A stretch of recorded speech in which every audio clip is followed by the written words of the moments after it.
For the dragon gods, in an act of possible vanity, created more of themselves in a way.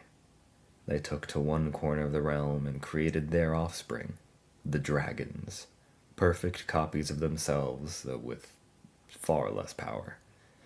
This notably upset the other six deities, as they believed their mission was to create new life, not replicate their own. To spite their divine cousins, the six decided to make lesser copies of themselves, too.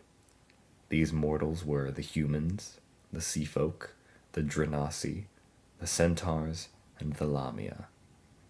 With this first batch of mortals, bickering amongst the deities grew, as the elder gods forbade them from directly interfering in their lives. Over the next few hundred years, the gods watched their creations stumble through their unending lives, though they did take it for granted. The mortals, seemingly without a care, would steal from, harm, attack, and defile those around them. Fed up with the mortals and their haphazard ways, the deities decided to start anew.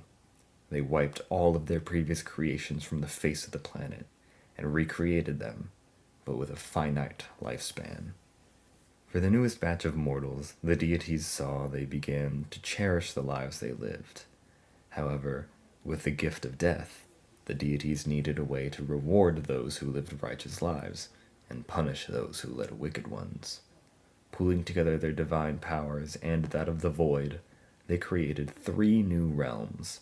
The first was Elysium, the realm of the righteous, a lush garden bathed in golden light. Next was Hell, the realm of the damned, a barren wasteland of frigid ice. And finally, the Vale, a realm of mist and stone, between them where souls were to be judged. The only problem amongst the deities now was the choice of who would judge a mortal soul.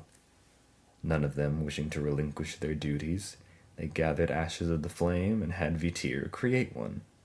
So was born the 7th child of the Allfather, Talgea, goddess of judgment and truth. Talgea was tasked with one purpose. On the eve of every solstice, she was to judge souls on whether they were worthy of Elysium or cursed to hell. And she loved her job, reveling in the power, but despised the Veil with everything she has.